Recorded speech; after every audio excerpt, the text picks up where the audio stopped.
but there are ways to do it. Schedule a plan and work towards that plan each and every day. Every action you take, every decision you make is a vote for what your business and your life is going to look like 6 months from now, a year from now. So what you're choosing to do today.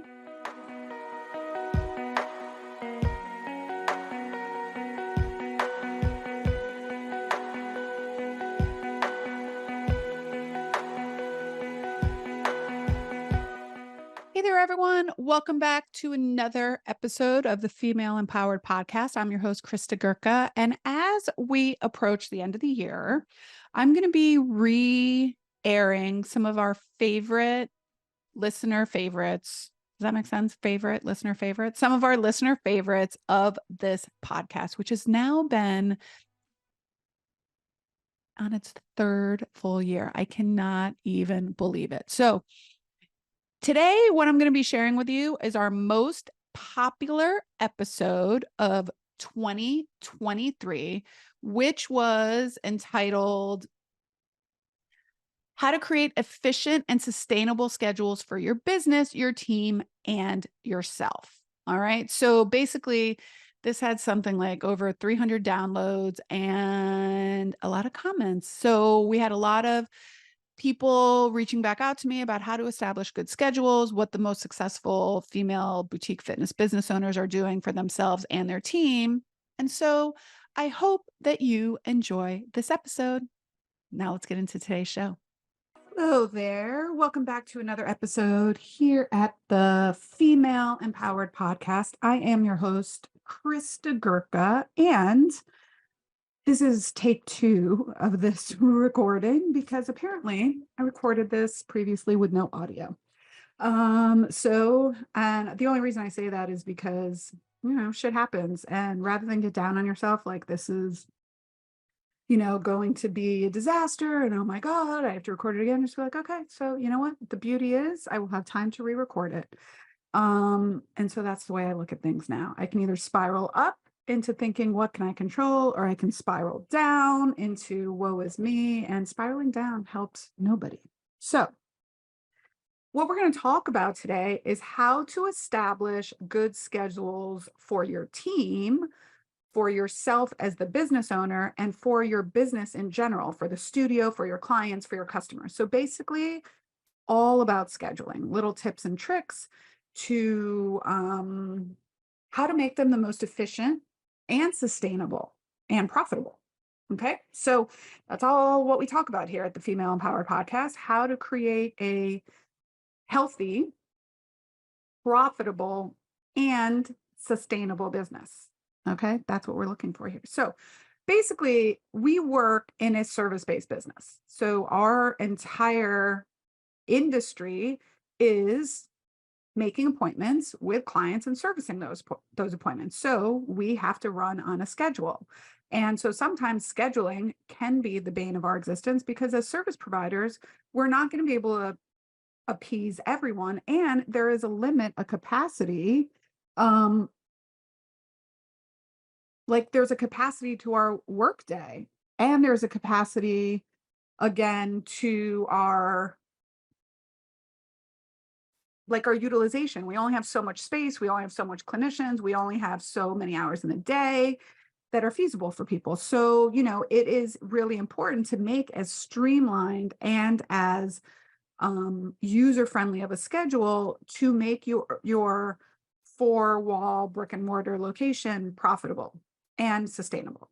Okay, so the first thing I'm going to talk about is how to create schedules for your team, for your staff, for your instructors, for your front desk people, your client concierge people, all of that. Okay. And so one of the things is, quite honestly, asking your team first, let me backtrack. First, you want to look at what is going to be the most efficient schedule for your business. So if you run a Pilates studio, for example, usually, at least at Pilates in the Grove, this may not be true everywhere, but for most studios that I know, the morning hours are busier. Now, why is that? There's a couple reasons why that may be. One, Pilates tends to be a higher price point, right? We tend to attract people that have disposable income. So maybe it's people that are retired, maybe it's people that are not working, or have flexible work schedules. And this is certainly proven to be true in the last 3 years with more and more people working from home. So our busiest time of day is between 7 and 1. So we have classes at 7, 7:30, 8, 8:30, 9, 9:30, 10, 10:30, 11:30, 12, 12:30, and 1. Okay, those are our busiest times of day. And we also look at, one of the things I also look at is which are the schools that are around my studios, and what are their drop-off times? Because drop-off times vary from 7:15 in the morning all the way till after 9 o'clock here in South Florida, between middle school, elementary school, high school. So when we look at that, we look at, okay, what is going to be the most popular time after drop off? At one location, it's actually 8 a.m. and another location, it's actually 8:30 a.m. Okay.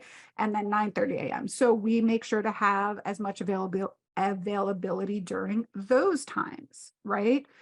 We started adding more lunchtime classes, 11:30, 12, 12:30, because during COVID, when people started working from home, people were able to get out during the day for lunch and come into the studio where they weren't having to drive as much. So it is important to look at your schedule and start planning that economically for your schedule, right?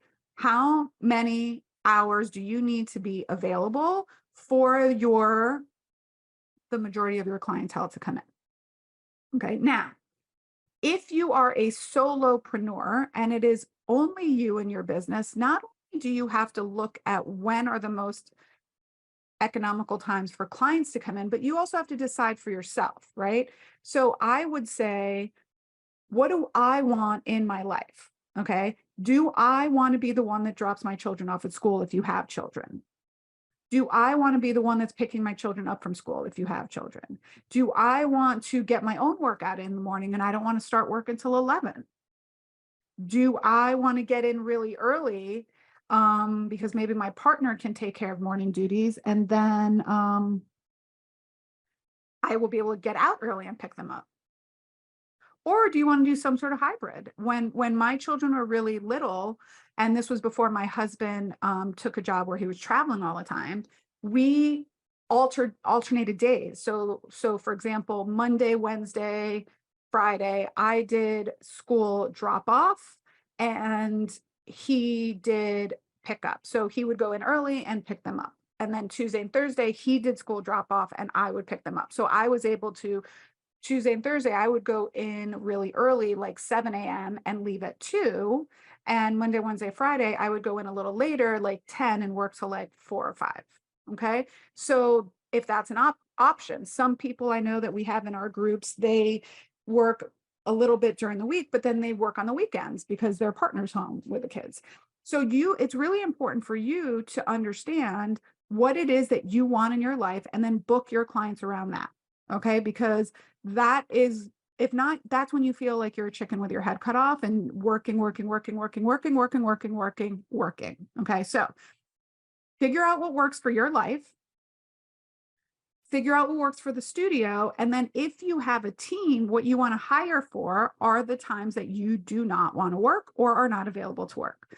So when I started hiring people for weekends because I wanted to be off on the weekends, and for evenings. I think I worked one evening a week and I would be there during the day. And then I would start hiring people and teachers to teach on the evenings and pick up days on the evening. So now when we start to bring people on, if someone leaves and I know that I need coverage Tuesday, Thursday, Saturday, I am only going to hire people that are available to cover Tuesday, Thursday, Saturday. The problem in our industry is that we are usually so strapped for staff members so that we can get off this 80-hour work week that we will just hire people and then we work around their schedules, and that doesn't work. You just become resentful about that and it just doesn't fit. So if you know you want someone that you want to give up Saturdays, then hire someone for Saturdays. Don't interview people if they're not available on the weekends. because then you'll love them and you're like, oh, let me make a space for them. All right. So again, let me reiterate, decide what you want to do for your schedule. The other thing you should do with that is figure out how much you actually have to work to meet your financial needs. Okay.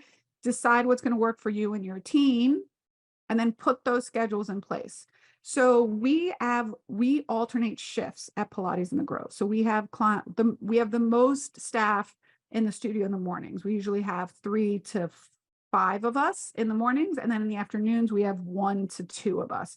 Usually after like 2 o'clock, there's only 1 or 2 of us there. Sometimes even just 1. Okay, because we are much slower after 1 o'clock. So what we'll do is we have some people that work the day shifts, like 7 to 2. We have some people that come in from 3 to 5. We have some people that alternate. They do 2 long days, 2 short days, or 2 early days, 2 evening days. But we make sure that the studio is covered with as much coverage as possible during the busiest times of day.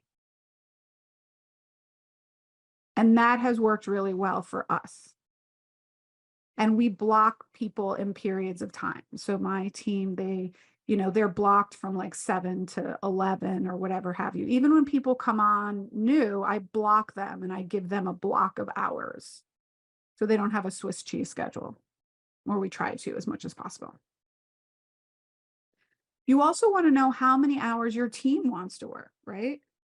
We have full-time staff members. However, a full-time, like 40 hours of client care is exhausting, and I do not believe sustainable.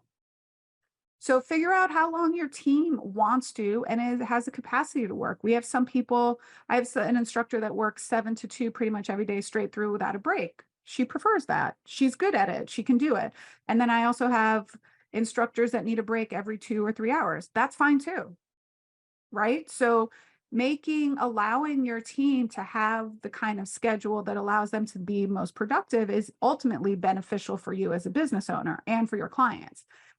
Now, if it doesn't work and they have to take an hour break every client, then that just might not work and they might not be the right fit for your environment. Okay.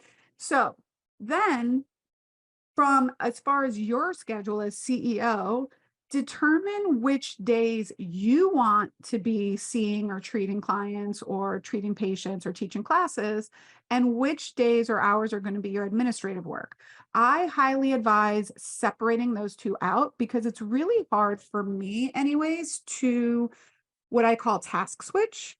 So it's hard for me to be in like treatment mode and teaching mode and then task switch to administrative stuff. Right. It also is that time that makes me feel really overwhelmed and burnt out because I'm being asked a million different things with a million different, reasons, and they require different energy expenditures and stuff like that. So the days that I'm treating patients and clients, which for me right now is on Wednesdays, I try not to do any administrative work. Okay. I get a little distracted. So that's what I would recommend for people if that works within your schedule. And if it doesn't, make it work. You have the agency to create the schedule that you want. Okay. You can set some boundaries in place to be able to do that. And that's what has to happen little by little by little. Now, one of the things that really worked for me and my team is I started creating office hours where I was available for people to come ask me questions rather than get distracted during the day. So you could say I have office hours every Monday from 11 to 1. You can schedule a meeting with me. You can come into my office. We can jump on a phone call. So then they know too, they can ask you for things during those office hours, right? It keeps you from having, hey, can I take this vacation? Now, granted, we have a process for that. So no one is stopping me in the hallway saying I need vacation on this date. First of all, that will never fly. I tell people this all the time. If you tell me something verbally, I will 100% forget it. If you send it to me in email, there's probably like a 50% chance I'll miss it because it gets buried in my email box, which I have 32,000 emails right now in my inbox. If you Slack it to me, I will, like there's a 20% chance I might forget because if I read it and then it gets buried, but if you put it to me in my project management system with a due date in Asana, I will 100% remember it and get to it. All right. So it's also good just to have expectations of how to work with you and how to deliver information to you. Now, getting Starting to block off time off of your schedule so that you can get more business related tasks done is something I highly suggest as well.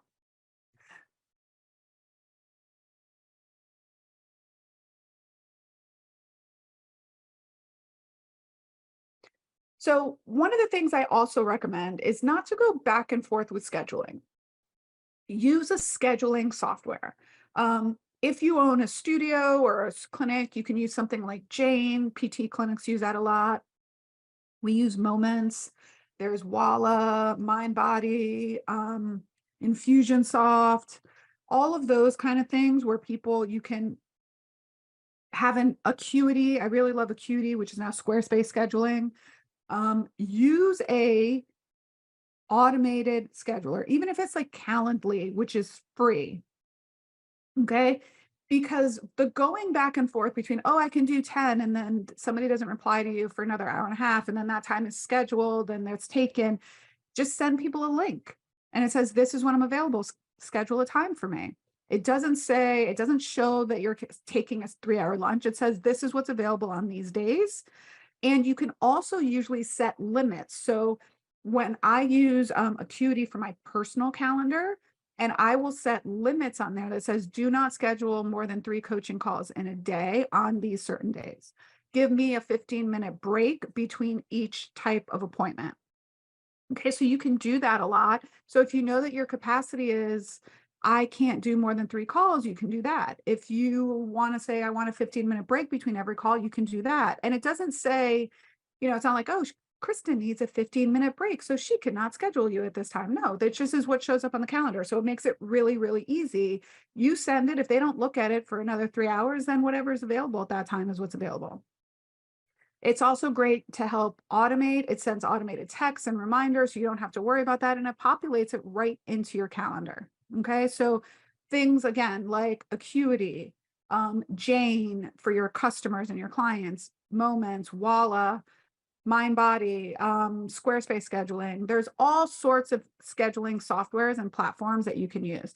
If you're a solopreneur, I wouldn't use some of those big ones. I would use something like Calendly or Acuity. I really like Acuity, which is Squarespace scheduling. So if you have a Squarespace website, that goes hand in hand with that.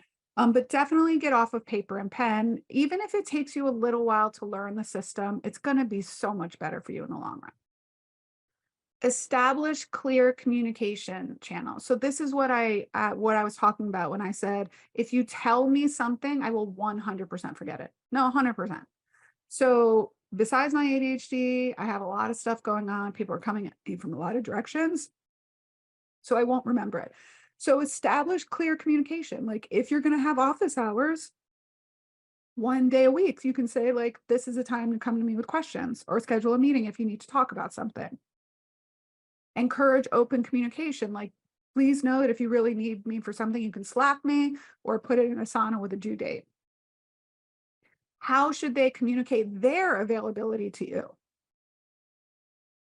Do you allow them to go in and change their schedules on their own? Or is there someone they should go to if they need a schedule change? This is your team I'm talking about. How do you schedule your administrative support? Are they working from home or are they on site?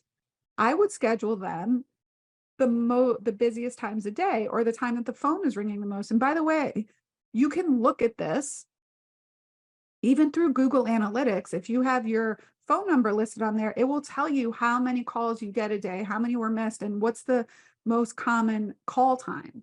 I would have people at the desk answering phones during the most popular call times. And if they're not physically in the space, that's when they should be available. And then the other thing is, we talked about this at the very beginning, like you want to prioritize your work-life balance. Now, I am not a believer that believes that there is such a thing as a work-life balance. What I do believe is that there's a season for everything, and sometimes your work is a heavier load than your life, and sometimes your life is a heavier load than your work.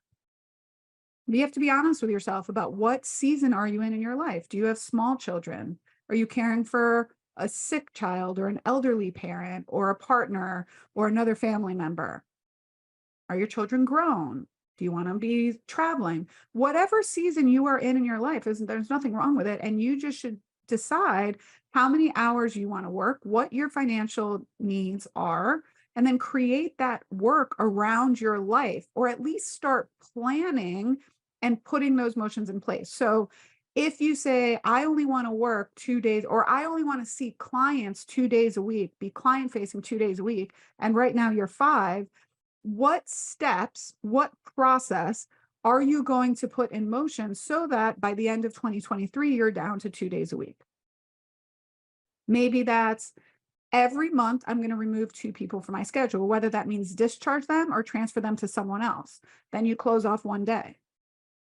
And then it's just, little binary steps, one at a time, to get you to your goal. It's not like all of a sudden you just have to say, oh, I'm only seeing clients 2 days a week. I mean, you can if you want to, but it makes people very anxious to do that. So you can say, okay, every month I'm going to drop 1, or every quarter I'm going to drop 1 day from the schedule. And we just did a podcast episode, how to transition people onto someone else's schedule. So go back and listen to that. I think it was, I don't know, episode 180 or something to that effect. All right. But there are ways to do it. Schedule a plan and work towards that plan each and every day. Every action you take, every decision you make is a vote for what your business and your life is going to look like 6 months from now, a year from now. So what you're choosing to do today is dictating what your life is going to be like 6 months from now. So if your goal is to get people off your schedule and go down to 2 client-facing days a week, but you keep taking new clients, that action, that decision is moving you farther away from your goal. So just remember that. Every decision you make, every action you take, isn't that a song? Every move you make. Every decision you make, every action you take, okay, is a vote for what your business and your life will look like 6 months, 12 months, 18 months from now. Are you moving closer to that goal or farther away from it? Use that. Use that to determine, is this the right decision for me right now? Is this getting me closer to where I want to be or farther away from it? All right. That really, like, if you're training for a marathon and you decide, I'm not going to run my 4 miles today. Well, is that getting you closer to be prepared to run 26 miles or farther away from it? Right? It's the same thing. You're training to get people off your schedule and create as much work-life balance as you possibly can. All right. So hopefully this episode recorded with audio. If you're listening to it, then obviously I was successful. We'll see how many times I actually have to record it. Maybe something's wrong with my mic. But if you are interested in learning all about how I schedule my team and stuff, and you're interested in getting on the wait list for one of my programs, go ahead and visit my website, kristagurka.com. Go to the Work With Me page. Right now, the Inner Circle High Touch Mastermind for female boutique fitness and healthcare practitioners who have generated over $200,000 in their business is currently on a wait list. So get yourself on the wait list. We filled our cohort this time with everyone on the wait list. And FitBiz Foundations is now open. So if you're an emerging business owner who's on your way to your first 6 figures, or you've hit your 6 figures and you still feel like you're a chicken with your head cut off, and you know that you need to streamline or systematize this before you fall off the rails, then, apply for FitBiz Foundations. Okay. I look forward to chatting with you each and every Tuesday. So be sure to tune in. If you think there's someone that could benefit from this podcast, it would really mean a lot for me to share it, for you to share it with somebody. Tag me on Instagram. I love seeing that. Makes me feel good. And you'll know you're doing something good by making me feel good. So, all right, everyone, until next time, my friends, bye for now.